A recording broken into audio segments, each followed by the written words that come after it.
नमस्कार विद्यार्थी मित्रांनो, हिस्ट्री बाय संतोष चव्हाण या आपल्या ऑफिशियल यूट्यूब चॅनलवर तुम्हा सर्व विद्यार्थी मित्रांचं पुन्हा एकदा खूप खूप स्वागत। मित्रांनो, महाराष्ट्राचा इतिहास इयत्ता 11वीचं पुस्तक आपण आपल्या या यूट्यूब चॅनलवर शिकवायला घेतलेलं आहे। पहिलं प्रकरण पूर्ण झालं, आता दुसरा प्रकरणातलं दुसरा चॅप्टर आपण इथे या ठिकाणी अभ्यासत आहोत आणि यामध्ये आपण समाज सुधारक यांची माहिती या ठिकाणी पाहत आहोत। लक्षात घ्या, हे जे पुस्तक आहे या पुस्तकामध्ये एकूण 19 समाज सुधारकांची माहिती दिलेली आहे। तर त्या प्रत्येक समाज सुधारकांची माहिती आपण या यूट्यूब सेशनच्या माध्यमातून पाहणार आहोत। पुस्तकामध्ये जो डेटा आहे तो तर तुम्हाला मी सांगेलच, परंतु जो पुस्तकाच्या बाहेर आहे, जो पुस्तकात नाहीये, असाही कंटेंट मी तुम्हाला इथं देण्याचा काम या ठिकाणी करणार आहे। तर या प्रकारचं हे जे पुस्तक आहे, हे पुस्तक कंबाईनसाठी एक आदर्श पुस्तक मानलं जातं। हे पुस्तक केल्याशिवाय कंबाईनची परीक्षा देण्याचंही धाडस कोणी या ठिकाणी करू नका, कारण 5 ते 6 प्रश्न या पुस्तकामधनं कंबाईनच्या परीक्षेमध्ये विचारले जातातच। राज्यसेवा पूर्व आणि राज्यसेवा मुख्य परीक्षेसाठी देखील हे पुस्तक खूप जास्त इम्पॉर्टंट आहे। तेव्हा ही लेक्चर सिरीज जी आहे ती व्यवस्थितरित्या या ठिकाणी तुम्ही पहा आणि या लेक्चर सिरीजमध्ये जे काही महत्त्वाचे मुद्दे मी तुम्हाला देत आहे त्याचे टिप्पण पण काढून ठेवत चला, जेणेकरून येणाऱ्या स्पर्धा परीक्षांसाठी भरपूर जास्त चांगले मार्क तुम्हाला या ठिकाणी इथे मिळतील। आता लक्षात घ्या, हिस्ट्री बाय संतोष चव्हाण हे आपलं ॲप्लिकेशन आहे आणि या ॲप्लिकेशनवर इतिहास या विषयाच्या भरपूर साऱ्या बॅचेस तुम्हाला या ठिकाणी पाहायला भेटतील। आता 28 एप्रिलला राज्यसेवा पूर्व परीक्षेचा पेपर या ठिकाणी आहे। तर लक्षात घ्या, या परीक्षेची तयारी करत असताना या 2 महत्त्वाच्या बॅच खूप जास्त इम्पॉर्टंट आहे। त्यापैकी एक बॅच आहे ती म्हणजे प्रिव्हियस इयर क्वेश्चन पेपरची बॅच। आता लक्षात घ्या, मागील 10 वर्षांमध्ये राज्यसेवा पूर्व आणि राज्यसेवा मुख्य परीक्षेला जे पण आयोगाने प्रश्न विचारले ते प्रश्न तुम्हाला टॉपिकनुसार या PYQs बॅचमध्ये मी उपलब्ध करून दिलेले आहेत। तर ही PYQ बॅच या ठिकाणी जरूर तुम्ही या ठिकाणी पहा आणि PYQ बॅचमध्ये जे प्रश्नांचं मी एक्सप्लेनेशन केलेलं आहे आणि त्यातून संभाव्य प्रश्न जे विचारले जाऊ शकतात त्याची जी चर्चा मी इथे केलेली आहे, तर ते लेक्चर्स खूप जास्त इम्पॉर्टंट आहे। जे विद्यार्थ्यांना डिस्क्रिप्टिव्हचा अभ्यास करायचाच नाही 2025 साली, तर त्या विद्यार्थ्यांनी 2024ला सर्व झोकून देऊन या ठिकाणी अभ्यास करणं गरजेचं आहे आणि म्हणून मग ही PYQ बॅच देखील तुम्ही पाहून घ्या, कारण एकही मार्क तुम्हाला इतिहासाचा चुकवता कामा नये। तर प्रिव्हियस इयर क्वेश्चन हे खूप जास्त आदर्श आहेत। जर PYQs तुम्ही व्यवस्थित नाही केलं तर लक्षात घ्या, PYQवर आधारित असणारे प्रश्नांची उत्तरं तुम्हाला परीक्षेमध्ये देता येत नाही। याचबरोबर लक्षात घ्या, प्राचीन आणि मध्ययुगीन भारताचा इतिहास जो आहे तर हा एक महत्त्वाचा घटक या ठिकाणी मानला जातो। तर प्राचीन आणि मध्ययुगीन भारताच्या इतिहासावर साधारणतः 5 ते 6 प्रश्न दरवर्षी आयोगाने परीक्षेमध्ये विचारलेले आहेत। जर 6 प्रश्न जर या घटकावर विचारले असतील तर 12 मार्क या ठिकाणी आहेत। त्यामुळे 12 मार्क म्हणजे खूप जास्त मार्क आहेत, लक्षात घ्या। त्यामुळे या टॉपिकवर एन्शियंट मिडिवलवर दुर्लक्ष करू नका। अजूनही ज्यांनी एन्शियंट मिडिवलचा अभ्यास केला नाही त्यांना माझं सजेशन आहे, तर इथे या ठिकाणी हिस्ट्री बाय संतोष चव्हाण हे आपलं ॲप्लिकेशन आहे ते डाउनलोड या ठिकाणी करा आणि त्या ॲप्लिकेशनवर एन्शियंट आणि मिडिवलची बॅच जरूर तुम्ही या ठिकाणी करा। तुम्हाला लक्षात घ्या, येणाऱ्या स्पर्धा परीक्षांमध्ये याचा फायदा जरूर या ठिकाणी होईल। आता सुरू करूया, आपण ज्यासाठी इथं उपस्थित आहोत त्यावर लेक्चर या ठिकाणी करूया। आता लक्षात घ्या, पहिले समाज सुधारक आहे ते म्हणजे जगन्नाथ शंकर शेठ। लक्षात घ्या, जगन्नाथ शंकर शेठ यांना मुंबईचे शिल्पकार म्हणून संबोधलं जातं। का बरं संबोधलं जातं त्यांना मुंबईचे शिल्पकार?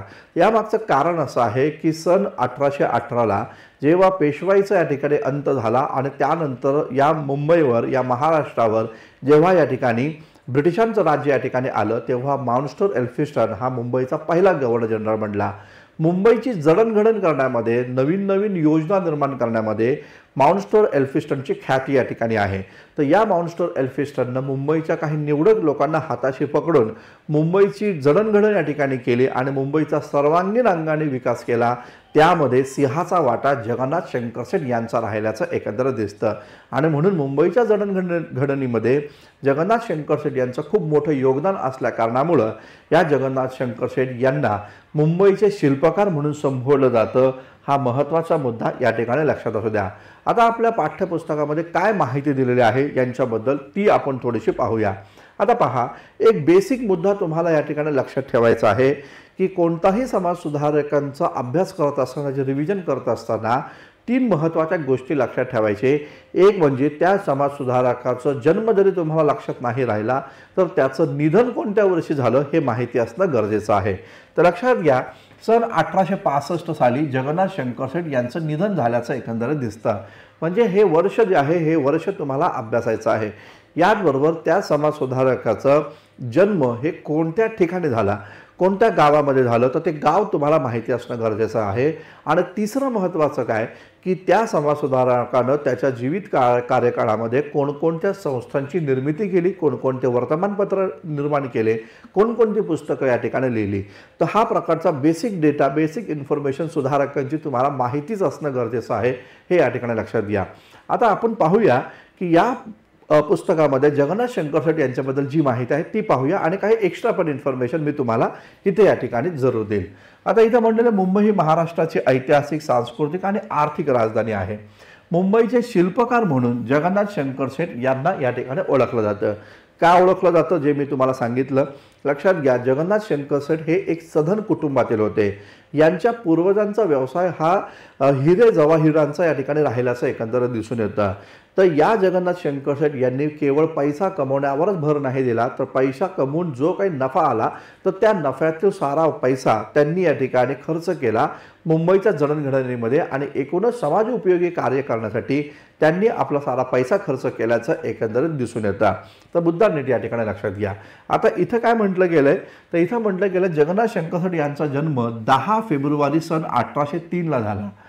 ते कुठे झाला, कुठे जन्माला आले, तर ठाणे जिल्ह्यातील मुरबाड येथे त्यांचा जन्म झाल्याचं दिसतं. तर मुरबाड हे ठिकाण तुम्हाला लक्षात ठेवायचं आहे. जगन्नाथ शंकर शेठ यांचं ठाणे जिल्ह्यातील मुरबाड येथे जन्म झाला असं इथं म्हटलेलं आहे. आणि असं म्हटलं मुरबाड येथील मुरकुटे हे कुटुंब व्यवसायासाठी या ठिकाणी मुंबईत आलं. म्हणजे मुरकुटे हे त्यांचं मूळ आडनाव होतं, हे या ठिकाणी लक्षात घ्या. तर जगन्नाथ शंकर शेठ यांना या ठिकाणी यांचं मूळ आडनाव काय होतं, तर ते मुरकुटे होतं. हा मुद्दा या ठिकाणी लक्षात ठेवायचा.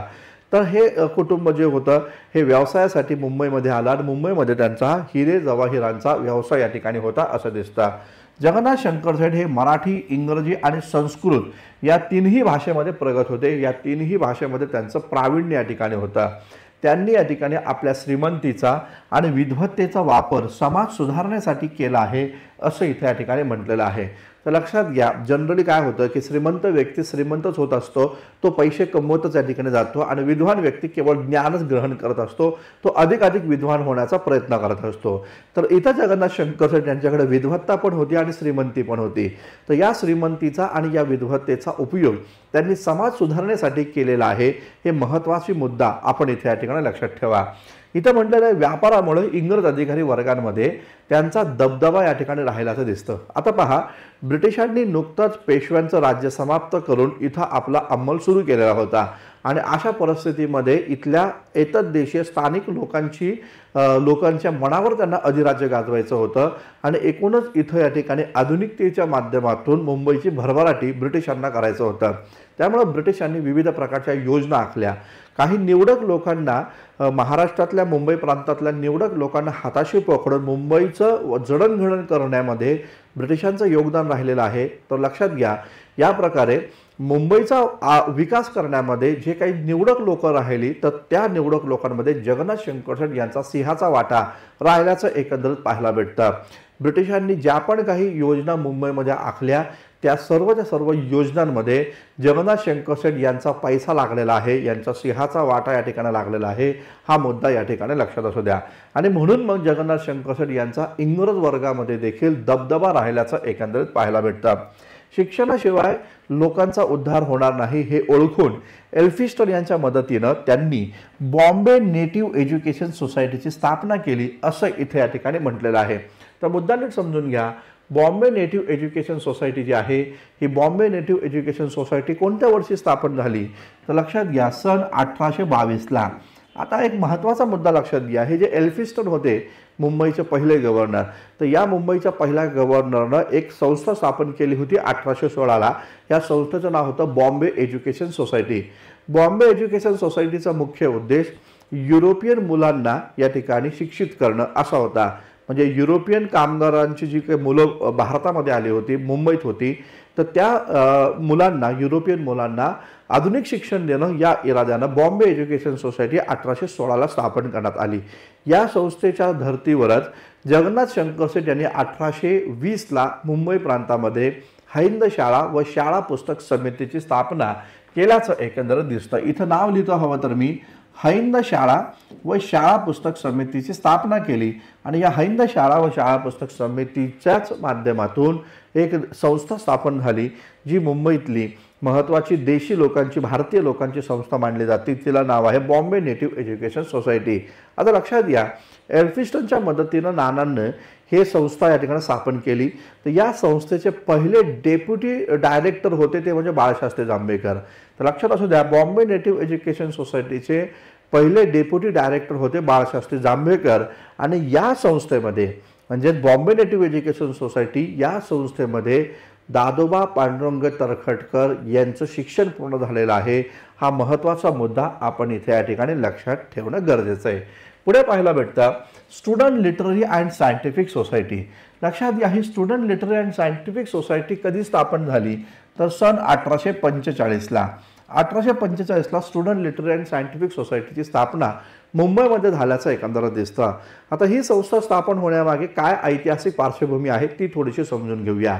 आपल्याला पाहायला भेटतं की मुंबईमध्ये एक अत्यंत प्रसिद्ध महाविद्यालय निर्माण झालं होतं, ज्या महाविद्यालयाचं नाव आहे एल्फिस्टन कॉलेज। तर लक्षात घ्या, हे जे एल्फिस्टन कॉलेज स्थापन झालं 1837ला। तर या एल्फिस्टन कॉलेजचे पहिले प्राध्यापक होते बाळशास्त्री जांभेकर आणि या जांभेकरांचे शिष्य होते दादाभाई नवरोजी, त्याचबरोबर VN मंडलिक आणि याचबरोबर या ठिकाणी भाऊ दाजी लाड। तर यासारखी मंडळी ही या ठिकाणी या बाळशास्त्री जांभेकरांचे शिष्य राहिल्याचं एकंदर दिसतं। तर एल्फिस्टन महाविद्यालय हे एक प्रकारे समाज सुधारणाचं आणि चळवळीचं एक केंद्र या काळामध्ये बनलं होतं आणि एल्फिस्टन महाविद्यालयातल्या लोकांनी विद्यार्थ्यांनी खास करून एकत्र येऊन या प्रकारे स्टुडंट लिटररी अँड सायंटिफिक सोसायटीची स्थापना केली होती असं एकंदर दिसतं। तर या स्थापनेमध्ये नानांनी फार मोठी आर्थिक मदत केलेली आहे अशी माहिती इथं दिल्याचं एकंदर दिसतं। तर ही संस्था जगन्नाथ शंकर शेट यांच्या प्रेरणेने आणि त्याचबरोबर दादाभाई नवरोजी, भाऊ दाजी लाड, VN मंडलिक यांच्या प्रयत्नातून निर्माण झाल्याचं एकंदर दिसून येतं। लक्षात घ्या, या स्टुडंट लिटररी अँड सायंटिफिक सोसायटीमध्ये समाजातील विविध समस्यांवर चर्चा केली जायची आणि तिथे या ठिकाणी वादविवाद या ठिकाणी केला जात होता असं एकंदर दिसतं। तर या प्रकारे student literary and scientific society हा एक प्रकारचा डिबेट क्लब होता आणि या डिबेट क्लबमध्ये सारे लोक एकत्र येत होते आणि समाजातील विविध समस्यांवर सर्वांगीण चर्चा इथे या ठिकाणी करताना दिसून येतं। या स्टुडंट लिटररी अँड सायंटिफिक सोसायटीची एक मराठी शाखा होती, ज्या मराठी शाखेचं नाव होतं उपयुक्त ज्ञान प्रसारक सभा। लक्षात असू द्या, नाव काय, उपयुक्त ज्ञान प्रसारक सभा। आणि या उपयुक्त ज्ञान प्रसारक सभेचे अध्यक्ष होते दादोबा पांडुरंग तरखडकर, जी 1849ला मुंबईमध्ये स्थापन झाली होती। हा मुद्दा या ठिकाणी लक्षात घ्या। पुढे काय म्हटलंय, स्त्री शिक्षणाबद्दल नानांना फार आस्था होती। स्त्रियांना शिक्षण मिळाले पाहिजे म्हणून त्यांनी आपल्या राहत्या घरातच मुलींसाठी शाळा सुरू केल्याचं एकंदरीत दिसून येतं। तर लक्षात घ्या, सन 1849ला पाहायला भेटतं या ठिकाणी स्वतःच्या राहत्या घरीच जगन्नाथ शंकर शेट यांनी मुलींची शाळा सुरू केली होती असं एकंदरीत या ठिकाणी पाहायला भेटतं। तर मुलींच्या शाळेसाठी स्वतःचा वाडा जो आहे तोच त्यांनी या ठिकाणी त्या शाळेसाठी दिला होता असं आपल्याला या ठिकाणी पाहायला भेटतं। पुढे त्यांनी एल्फिस्टन कॉलेज सुरू केल्याचं एकंदर दिसतं। आता पहा, हे एल्फिस्टन कॉलेज जे आहे याचा एक इतिहास या ठिकाणी आहे। काय इतिहास आहे ते नीट समजून घ्या। जसं की आपण पाहिलं की 1822ला बॉम्बे नेटिव्ह एज्युकेशन सोसायटीची स्थापना एल्फिस्टनच्या माध्यमातून झाली आणि या सोसायटीच्या माध्यमातून मुंबई प्रांतामध्ये विविध शिक्षण संस्था स्थापन करण्यात आला। सन 1818 पासून ते 1828 पर्यंत माउंटस्टोर एल्फिस्टन हा मुंबईचा गव्हर्नर राहिल्याचं एकंदर दिसतं।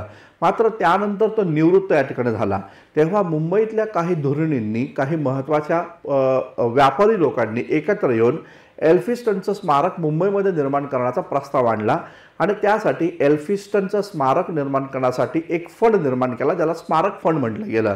तर हा जो फंड होता, तर या फंडाची पूर्णपणे जबाबदारी जगन्नाथ शंकर शेट यांच्याकडे राहिल्याचं दिसून येतं। लक्षात घ्या, एल्फिस्टनचा स्मारक उभारण्यासाठी जो फंड उभा केला तेव्हा जो फंड उभा राहिल्यानंतर जगन्नाथ शंकर शेट यांनी भूमिका या ठिकाणी घेतली, एल्फिस्टनला खऱ्या अर्थानं जर आपल्याला या ठिकाणी काही त्याच्यासाठी जर काही स्मारकच करायचं असेल तर एखादा पुतळा उभा करून भागणार नाही, तर एल्फिस्टनच्या नावानं आपण एक महाविद्यालय सुरू करावं, अशा प्रकारचा विचार जगन्नाथ शंकर शेट यांचा राहिला आणि त्या विचाराला मूर्त स्वरूप आलं आणि त्या मूर्त स्वरूपातूनच सन 1837 साली मुंबईमध्ये एल्फिस्टन महाविद्यालय, एल्फिस्टन कॉलेज जे आहे ते कॉलेज या ठिकाणी सुरू झाल्याचं एकंदर दिसतं. 1837 साली हे कॉलेज या ठिकाणी सुरू झाल्याचं आपल्याला पाहायला भेटतं. लक्षात घ्या, या एल्फिस्टन कॉलेजचे पहिले प्राध्यापक हे या ठिकाणी बाळशास्त्री जांभेकर आहे. एल्फिस्टन कॉलेजनं भारतातल्या विविध समाजसुधारकांना आणि त्याचबरोबर या ठिकाणी विविध प्रकारच्या स्वातंत्र्य चळवळीतल्या क्रांतिकारकांना आणि स्वातंत्र्य चळवळीतील राष्ट्रीय पुढाऱ्यांना घडवलेलं आहे असं एकंदर दिसतं. लक्षात घ्या, दादाभाई नौरोजी असू द्या, भाऊ दाजी लाड असू द्या, VN मंडलिक असू द्या, त्यांचं शिक्षण एल्फिस्टन कॉलेजमध्ये या ठिकाणी झालं.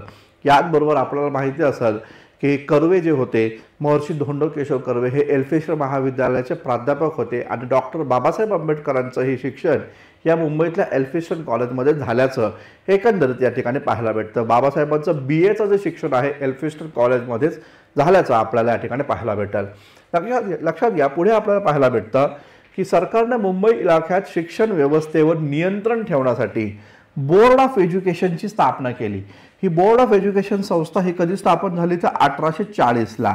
तर 1840ला बोर्ड ऑफ एज्युकेशनची स्थापना झाली आणि त्याचे सदस्यत्व नाना यांच्याकडे देण्यात आल्याचं दिसतं. म्हणजे बोर्ड ऑफ एज्युकेशन जे होतं जे 1840ला स्थापन झालं, तर लक्षात घ्या त्या बोर्ड ऑफ एज्युकेशनचं सदस्यत्व नानांकडे या ठिकाणी दिलं गेलेलं आहे असं एकंदरीत पाहायला भेटतं. जगन्नाथ शंकर शेट जोपर्यंत जिवंत होते तर आजीवन सदस्यपद हे बोर्ड ऑफ एज्युकेशनचं जगन्नाथ शंकर शेट यांच्याकडेच या ठिकाणी होतं असं एकंदरीत दिसतं.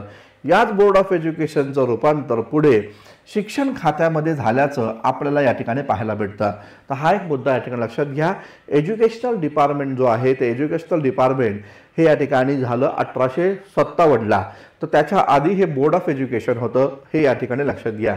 तर याचबरोबर मुंबई विद्यापीठ जे आहे, आता मुंबई विद्यापीठ जर आपण पाहिलं तर लक्षात घ्या मुंबई विद्यापीठाची स्थापना जर आपण पाहिली तर ती आहे 18 जुलै सन 1857ला.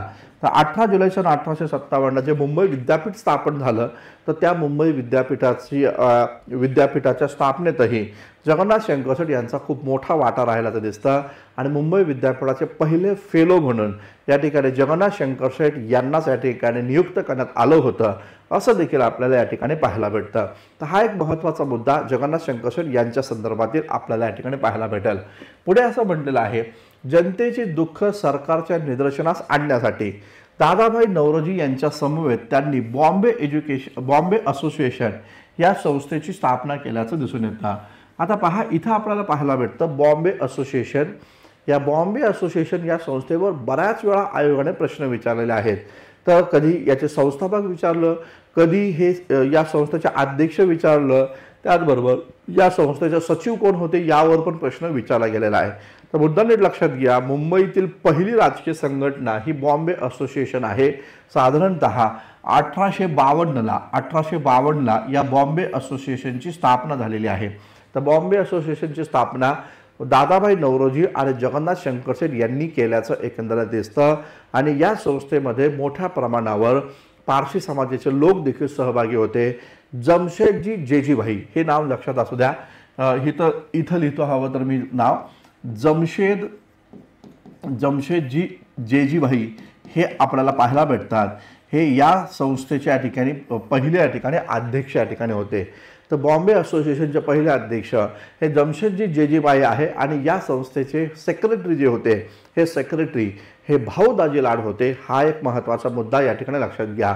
तर भाऊ दाजी लाड याचे सेक्रेटरी आहेत आणि अध्यक्ष हे या ठिकाणी जमशेदजी जेजीभाई राहिल्याचं आपल्याला या ठिकाणी पाहायला भेटतं. तर या प्रकारे बॉम्बे असोसिएशन ही संस्था स्थापन करण्यामध्ये किंवा ही संस्था स्थापन जगन्नाथ शंकर शेट यांनी केल्याचं इथे या ठिकाणी माहिती दिलेली आहे. याचबरोबर पाहायला भेटतं आपल्या अधिकाराचा आणि संपत्तीचा वापर त्यांनी समाजासाठी सरळ हाताळी केल्याचं एकंदर दिसतं. तर मोठ्या प्रमाणात मुंबईमध्ये ज्या पण काही सुधारणा होत होत्या त्या सुधारणांमध्ये जगन्नाथ शंकर शेट यांचा सिंहाचा वाटा राहिल्याचं दिसतं। जसं की आपण पाहू शकतो रॉयल एशियाटिक सोसायटी जी मुंबईमध्ये स्थापन झाली, तर त्या रॉयल एशियाटिक सोसायटीच्या स्थापना करण्यामध्ये जगन्नाथ शंकर शेट यांचा मोठा वाटा राहिला। त्याचबरोबर मुंबई आणि ठाणे अशी जी पहिली रेल्वे या ठिकाणी धावली, त्या रेल्वेला देखील आर्थिक सहकार्य हे जगन्नाथ शंकर शेट यांनी मोठ्या प्रमाणावर केल्याचं एकंदरीत या ठिकाणी पाहायला भेटतं। पुढे म्हटलं गेलं की नाना मुंबईच्या कायदे मंडळाचे सदस्य या ठिकाणी राहिल्याचं एकंदरीत दिसतं।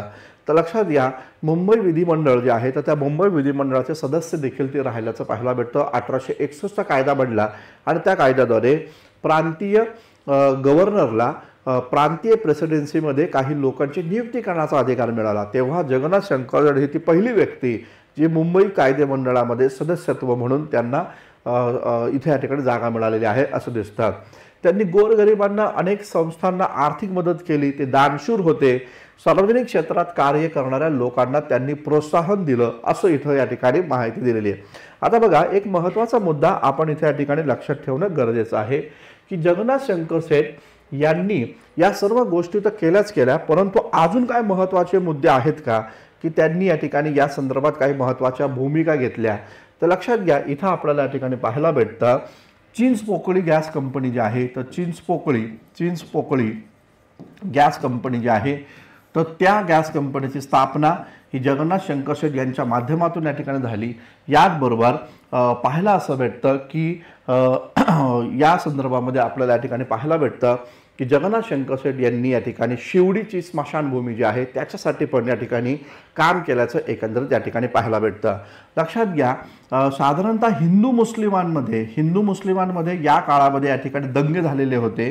हिंदू मुस्लिमांमध्ये या ठिकाणी 1837च्या दरम्यान दंगे झालेले होते आणि दंगेखोरांना निर्दोष मुक्तता या काळामध्ये केली गेली होती। तेव्हा जगन्नाथ शंकर शेट यांच्या पुढाकारातूनच पुन्हा एकदा न्याय मंडळामध्ये अपील करण्यात आली आणि जे दोषी आहेत त्यांना या ठिकाणी शिक्षा इथे या ठिकाणी करण्यात दिल्याचं एकंदरीत या ठिकाणी पाहायला भेटतं। याचबरोबर agri horticulture and geographical society हा एक महत्त्वाचा मुद्दा या ठिकाणी लक्षात घ्या। ॲग्री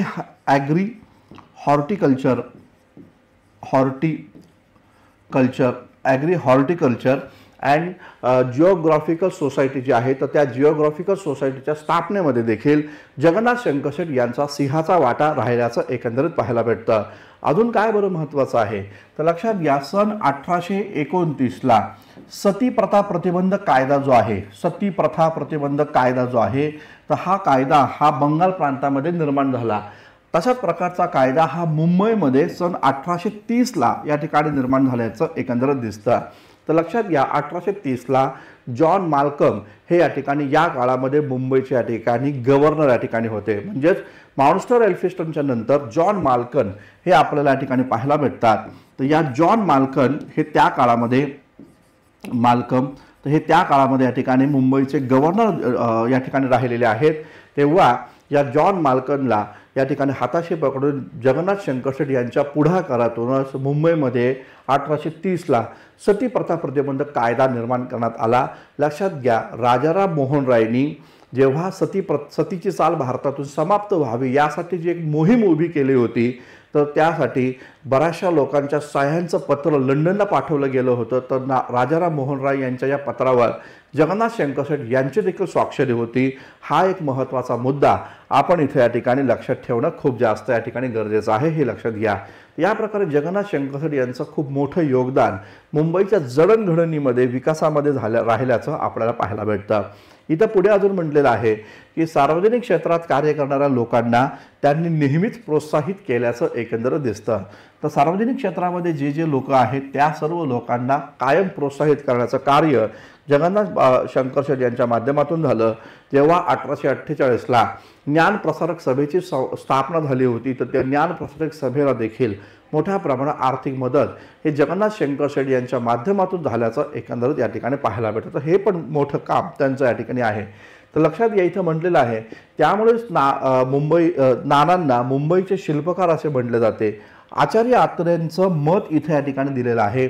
आचार्य आत्रे यांच्याबद्दल, जगन्नाथ शंकर शेट यांच्याबद्दल, नाना हे खऱ्या अर्थानं मुंबईचे अनभिषिक्त सम्राट होते असं म्हणतायत। काय म्हणतायत, जगन्नाथ नाना हे या ठिकाणी खऱ्या अर्थानं मुंबईचे अनभिषिक्त सम्राट होते असं या ठिकाणी म्हटलेलं आहे कोणी, आचार्य आत्रे यांनी. तर हा एक मुद्दा या ठिकाणी लक्षात ठेवायचा. 31 जुलै सन 1865ला त्यांचा मृत्यू झाल्याचं हे या ठिकाणी लक्षात घ्या. म्हणजे 1865 साली जगन्नाथ शंकरशेठ यांचं निधन झाल्याचं दिसतं. एक प्रश्न आला होता, आयोगाने विचारला होता की 1885ला काँग्रेसची स्थापना झाली तेव्हा काँग्रेसच्या स्थापनेमध्ये खालीलपैकी कोणाचा समावेश नव्हता, असा प्रश्न आला. जगन्नाथ शंकरशेठ पर्यायामध्ये होते. तर जगन्नाथ शंकरशेठ यांचं निधन जर 1865 साली आहे तर पुढे 20 वर्षानंतर स्थापन झालेल्या काँग्रेसच्या स्थापनेमध्ये जगन्नाथ शंकरशेठ कसे असतील, तर या पद्धतीचं तुम्हाला या ठिकाणी आकलन आलं पाहिजे. आणि म्हणून मी सुरुवातीला सांगितलं, समाजसुधारकाचा अभ्यास करत असताना त्या समाजसुधारकाचं जन्मगाव कुठे आहे ते अभ्यासायचे. त्या समाजसुधारकानं कोणकोणत्या संस्थांची निर्मिती केली, कोणकोणते पुस्तकं ग्रंथ लिहिले ते माहिती असणं गरजेचं आहे. आणि त्या समाजसुधारकाचं कोणत्या वर्षी निधन झालं, या 3 गोष्टी आपण माहिती करून घेतल्या तर लक्षात घ्या, समाजसुधारक या घटकावरचे जवळपास 90 ते 95% प्रश्न तुमचे सहजरित्या या ठिकाणी सॉल्व्ह होतात. तर या प्रकारे जगन्नाथ शंकरशेठ यांच्याबद्दलची माहिती इथं आपण या ठिकाणी पाहिली. लक्षात घ्या मित्रांनो, सध्या आता फेब्रुवारीचा महिना आहे, मार्च आता लागेल 2 दिवसानंतर. तर इथं लक्षात असू द्या की 2025ची तयारी जे विद्यार्थी करत आहे त्या विद्यार्थ्यांनी GS आणि ऑप्शनलचा जो सब्जेक्ट आहे, कारण 2025चा पेपर हा डिस्क्रिप्टिव्ह पॅटर्नमध्ये होणार आहे आणि त्यामुळं या डिस्क्रिप्टिव्ह पॅटर्नला आपल्याला सामोरं जायचं आहे नव्यानं. तर जे विद्यार्थी अंडर ग्रॅज्युएट आहे, ज्यांना 2025ची तयारी करायची आहे, त्या विद्यार्थ्यांनी आत्ताच या ठिकाणी अलर्ट राहणं गरजेचं आहे. तुम्ही ग्रॅज्युएशनच्या शेवटच्या वर्षाला असताल किंवा ग्रॅज्युएशन पूर्ण झालेलं असेल, 25ची तयारी करायची असेल तर लक्षात घ्या, हिस्ट्री बाय संतोष चव्हाण या आपल्या ॲप्लिकेशनवर इतिहास ऑप्शनल आणि त्याचबरोबर इतिहास GS अशा 2 महत्त्वाच्या बॅचेस आपल्या ऑलरेडी या ठिकाणी सुरू झालेल्या आहेत. तर जे कोण विद्यार्थी असतील त्या विद्यार्थ्यांनी मला संपर्क करा. हिस्ट्री बाय संतोष चव्हाण हे ॲप्लिकेशन या ठिकाणी तुम्ही डाउनलोड या ठिकाणी करा. आणि इतिहास ऑप्शनल जर तुम्हाला घ्यायचा असेल तर लक्षात घ्या, मराठी माध्यमातून तुम्हाला हा विषय मी तुम्हाला इथे या ठिकाणी शिकवतोय. तर या विषयाचं तुम्हाला सगळ्या प्रकारच्या नोट्स दिल्या जातील. पेपर 1, पेपर 2 याबद्दलची पण पूर्ण डिटेल्स माहिती आणि त्याचबरोबर पूर्ण डिटेल्स सिलेबसनुसार पूर्ण लेक्चर्स तुम्हाला इथे या ठिकाणी उपलब्ध आहेत. हिस्ट्री ऑप्शनल जे आहे तर त्या हिस्ट्री ऑप्शनलची बॅच आपल्या ॲप्लिकेशनवर आहे. आणि त्याचबरोबर तुमचा दुसरा कोणता ऑप्शनल असेल तर इतिहास या विषयासाठी जी GSची तयारी करावी लागते, तर मराठी माध्यमातून GSची तयारी मी तुमच्या या ठिकाणी करून घेणार आहे, ज्यामध्ये art and culture, Bhakti movement, स्वातंत्र्याची चळवळ आहे, त्याचबरोबर स्वातंत्र्योत्तर भारत आणि आधुनिक जग, तर या सर्वच कंटेंट आपण इथे या ठिकाणी शिकवत आहोत. तर जे कोण विद्यार्थी आहे 2025ची तयारी करण्यासाठी त्या विद्यार्थ्यांनी आत्ताच या ठिकाणी कामाला लागा. कारण काय, पुढे जर पाहायला भेटतं तुम्ही जितकं उशीर या ठिकाणी करताल GS आणि ऑप्शनलचा अभ्यास करण्यासाठी तितका लेट तुमचा रिझल्ट या ठिकाणी येणार आहे. तर मित्रांनो, या पद्धतीचं आज आपण जगन्नाथ शंकरशेठ यांच्याबद्दलची माहिती पाहिलेली आहे. उद्याच्या सेशनमध्ये जांभेकरांबद्दलची माहिती आपण पाहूया. आणखीन अनेक समाजसुधारक आपण इथे या ठिकाणी पाहूया. तर थांबूया आपण. हे लेक्चर्स तुम्हाला कसं वाटलं त्याबद्दल कमेंट्स करा, शेअर करा आपल्या मित्रांना. खास करून या लेक्चर सिरीजबद्दल खूप जास्त बेनिफिट तुम्हाला येत्या कंबाईनच्या परीक्षेमध्ये, राज्यसभेच्या परीक्षेमध्ये नक्कीच होणार आहे. थांबूया आपण. धन्यवाद. Thank you very much.